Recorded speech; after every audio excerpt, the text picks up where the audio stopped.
Roy Cropper is telling Sam Blakeman to commit violence. Sit with that for a moment. Roy Cropper, the gentlest man on the cobbles, appearing inside a teenager's fractured mind, saying things no version of Roy should ever say. That image tells you exactly what kind of week this is on Coronation Street. A hospital room, a crumbling marriage, a predator setting another trap, a confession long overdue, and Debbie Webster is finally getting a holiday she's well and truly earned. Let's go. Sam Blakeman is breaking apart. We have to start here because this is the storyline that is going to be talked about all week. Sam Blakeman, Nick and Leanne's lad, the quiet, brilliant kid who's always been a little too mature for his years, is now in the grip of something that nobody around him fully understands yet. His mind is turning against him. The hallucinations have been building for a while, but this week they reach a point where Sam genuinely cannot tell what's real anymore. He starts hearing Roy, not the real Roy, a version that exists only inside his head. And this imagined Roy isn't kind or measured or careful the way the real one is. This Roy is cruel. He's telling Sam that Will Driscoll needs to be removed from his life. He's calling him a coward. He's threatening to end their friendship if Sam doesn't act. Think about what that does to a young lad who idolizes Roy, who has built a huge part of his emotional world around that relationship.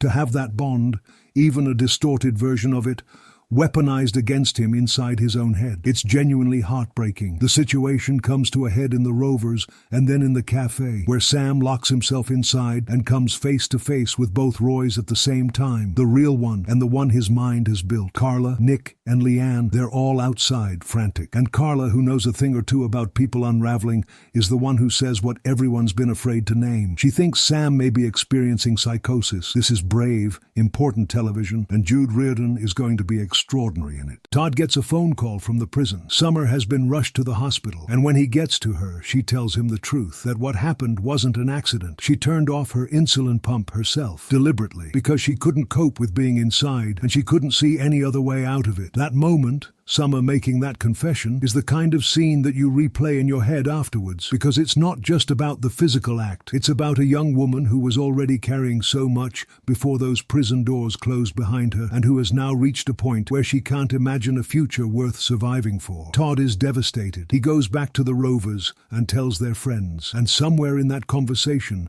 someone in that room is struggling to look anyone in the eye. The finger is pointing at Tyrone, and we'll get to why in a moment, but whoever it is, the guilt is written all over them. Later, Todd and Asha and Nina are at Summer's bedside. She breaks down. She says she's terrified of going back. She says she can't see the point. And for anyone who has ever watched Summer's story from the beginning, the eating disorder, the faith crisis, the baby she lost, this moment lands with the full weight of everything she's been through. The show is not flinching from this, and it shouldn't. Maria has known something's wrong. You could see it in her face for weeks. That particular kind of worry that wives carry when they know their husband is hiding something but can't prove it yet. This week, it gets harder for her to ignore. Kid is back on Gary's case, asking pointed questions about Todd's missing phone. Gary does what Gary always does, keeps his expression neutral, says he knows nothing, gives away nothing. But Kit is not the sort to be put off by a blank face and a shrug. He tells Lisa flat out that he's certain Gary is holding something back. Meanwhile, Maria is waiting for Gary at Speed Doll, and she's talking to Shona, properly talking,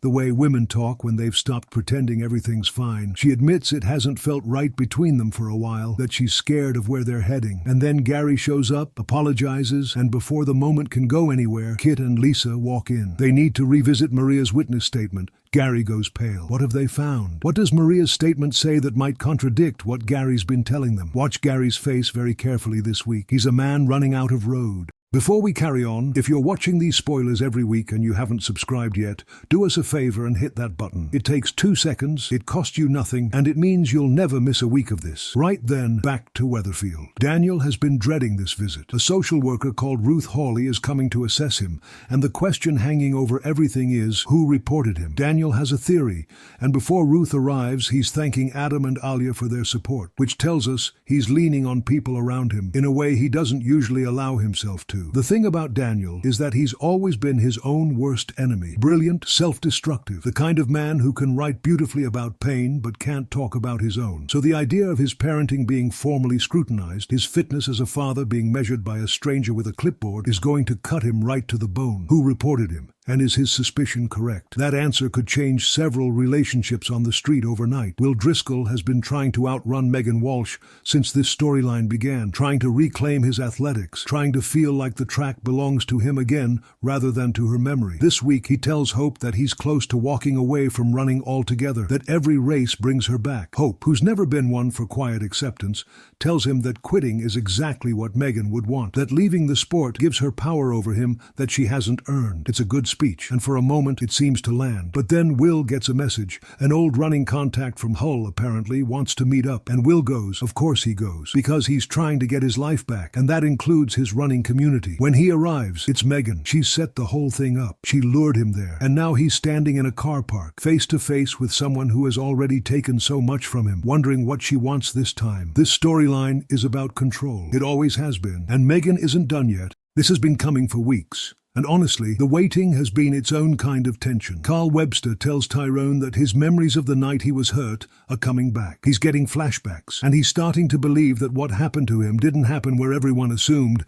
He thinks it happened inside the garage. That's enough to break Tyrone open. He goes to Fizz. He tells her everything. The accident, his part in it, the fact that he stayed quiet to protect himself, and that his silence helped put Summer in prison. Because Tyrone lied to the police about seeing her that night. Fizz's reaction is not warm. It's not understanding. She tells him immediately, hand over the footage of Carl tampering with Kevin's brakes. Fizz Dobbs has always been the moral backbone of that household, and right now she's holding it up under extraordinary pressure. The question is whether Tyrone actually does what she asks, or whether fear wins again. Not everything this week is darkness, though the lighter moments still have edges. David can't find Harper's 5-month milestone card. It's a small thing, except it isn't, because for Shona, who has fought so hard to hold on to every piece of her daughter's short life, it's everything. They miss a hospital photo session because of it, and Shona is gutted. David, being David, immediately accuses Jody of taking it, which does not help the already combustible atmosphere in that house. He tries to make it right with a gift box, ultrasound photos,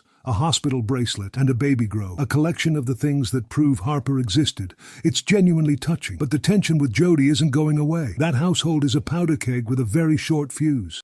And finally, something that actually made me smile. Christina, Glenda, and Sally pull off a lovely surprise for Debbie. They're whisking her off to Spain. After everything Debbie has been through, a bit of sun and sangria with her best people is exactly what the doctor ordered. But there's a layer to this, because later Ronnie gathers the group in the Rovers and tells them he has a plan. What plan? For Debbie? For something bigger? We don't know yet, but Ronnie Webster with a scheme in mind is always worth watching. Sometimes Coronation Street gives you a moment that's just warm, and this is that moment this week. Hold on to it. You'll need it after everything else. That's your week on the cobbles. Quite a lot to take in, isn't it? Sam's story alone is going to have people talking, and rightly so. This is the show at its best. Who do you think reported Daniel? Is Gary finally out of road? Drop your theories below. I read every single one. Like, if this helped, subscribe if you haven't, and I'll see you next week. Take care of yourselves. Proper.